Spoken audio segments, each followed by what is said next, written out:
Bonjour chers auditeurs de l'ODJ Média, notre expert invité, Lassen Haddad, partage son avis et sa réflexion, dans un article qu'il a intitulé « Les femmes dans des positions de responsabilité, c'est bon pour les affaires », qu'on écoutera ensemble dans ce podcast.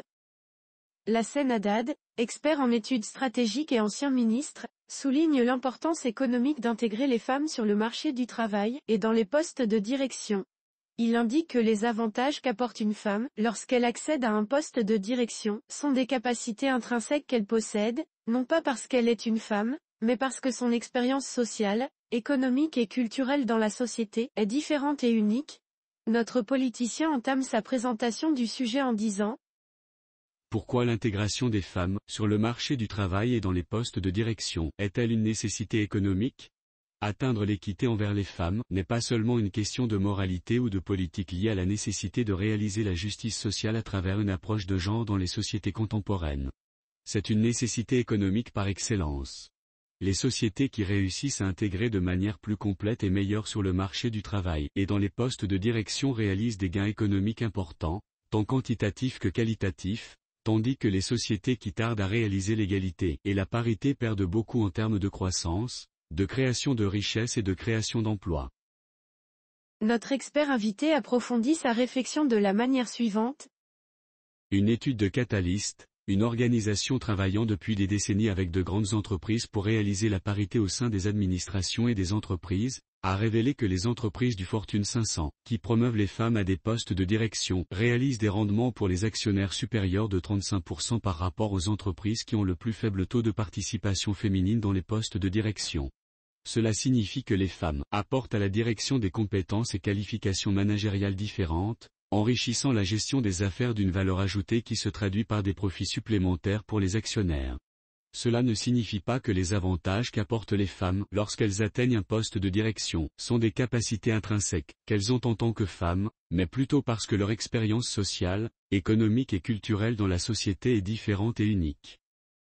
Cette expérience est forgée à travers un long processus de confrontation à un environnement culturel marqué par des stéréotypes et des perspectives patriarcales et sexistes, un défi qui donne une saveur particulière à la réussite et se traduit par des compétences uniques en leadership, enrichissant les compétences de gestion de manière significative.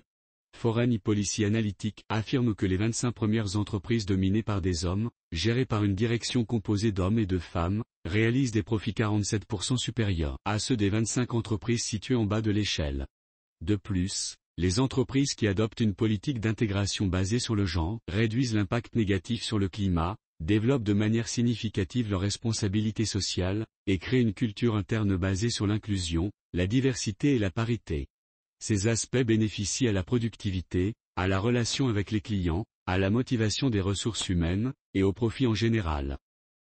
D'autre part, un rapport de l'Institut McKinsey Global conclut qu'il est possible d'ajouter 12 trillions de dollars au produit intérieur brut mondial d'ici 2025, en améliorant l'intégration des femmes et en réalisant la parité entre les sexes, en travaillant à réduire les écarts concernant les postes de direction et les salaires, entre autres. Les pays et les entreprises, qui investissent dans l'intégration des femmes sur le marché du travail, qui ne perpétuent pas les écarts de salaire entre hommes et femmes, et qui donnent aux femmes des chances d'occuper des postes de responsabilité et de gestion, observeront un développement remarquable de leur produit intérieur brut. Notre professeur enrichit son discours ainsi. Le PIB croît lorsque les biens de capital, le marché du travail, la technologie, et le capital humain, se développent. Dans ce contexte, de nombreux pays, notamment arabes, s'appuient sur les biens de capital, c'est-à-dire l'investissement via le capital fixe, et importent des solutions technologiques, mais ils ne prennent pas de mesures pour ouvrir le marché du travail aux femmes et ne développent pas leur capital humain de manière adéquate. Ainsi, nous constatons que le taux d'intégration des femmes sur le marché du travail dans les pays arabes ne dépasse pas 19%, comparé au taux mondial qui atteint 47%, et au taux des pays à revenus faibles et intermédiaires, qui est de 46%. Cela signifie que les pays arabes ne verront pas leurs économies se développer à un niveau comparable à celui des pays occidentaux, asiatiques, africains et américains, car 4/5 des femmes dans le monde arabe ne participent pas au cycle économique. Les facteurs sont multiples, incluant des aspects culturels, législatifs et politiques, absence de programmes incitatifs. Mais, à mon avis, la plupart des facteurs sont économiques.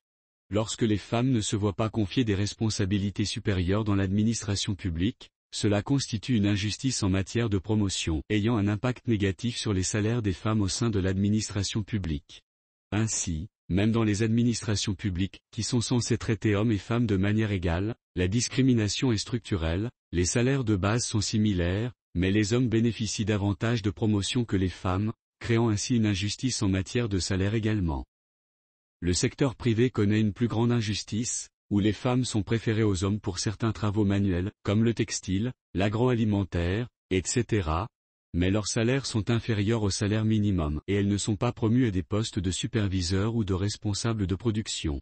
Cela rend l'attractivité du secteur privé, source d'emplois dans toutes les économies libres, faible dans les pays arabes. Ajoutez à cela, que les emplois techniques dans les secteurs nécessitant des compétences en ingénierie avancée, sont réservés aux hommes plutôt qu'aux femmes, car les femmes sont orientées vers le secteur des services, et l'enseignement des sciences, des mathématiques et de la technologie est considéré comme une affaire d'hommes dans de nombreux pays arabes. Ainsi, la présence réduite des femmes dans des postes de responsabilité technique est due à la faiblesse de l'offre, nombre de femmes ingénieurs, par exemple, et de la demande, la croyance que les hommes sont plus aptes aux emplois techniques complexes sur le terrain.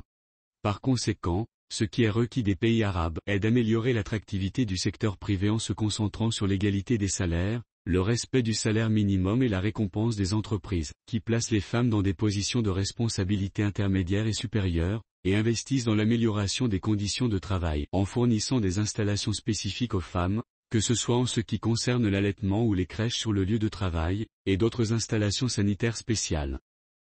Il est également nécessaire de mettre en place des législations exigeant des entreprises, en particulier les grandes, de publier des rapports annuels sur la réduction des écarts entre hommes et femmes à tous les niveaux, en nombre, en termes de salaire, et en ce qui concerne l'occupation de postes de responsabilité dans la production, la gestion intermédiaire et la direction supérieure. L'auteur termine son article en ces termes. Les pays arabes doivent tirer parti du grand potentiel que représente la femme, surtout à une époque où l'éducation est généralisée et l'accès à l'université est élargi. Combler le fossé qui sépare les pays arabes des autres pays prendra des années, mais cela ne peut se faire qu'avec une politique volontariste incluant la discrimination positive, l'investissement dans l'attractivité des secteurs employeurs et la promotion de l'égalité des salaires et des opportunités. L'intégration des femmes est une nécessité économique, qui contribuera à long terme à environ 2 points supplémentaires de croissance économique dans les pays arabes. Il ne faut pas gaspiller cette opportunité par des débats stériles sur le rôle des femmes dans les sociétés arabes qui ont duré trop longtemps. Nous devons libérer la moitié de la société des contraintes, qui empêchent sa contribution à la prospérité et à la croissance des économies des pays arabes, et les protège contre les risques et les causes de retard et de récession. Rédigé par Lassen Haddad. C'est tout pour aujourd'hui sur R212. On se dit au prochain podcast de nos experts invités, restez à l'écoute pour plus d'actualités. Et merci de nous avoir écoutés, à très bientôt.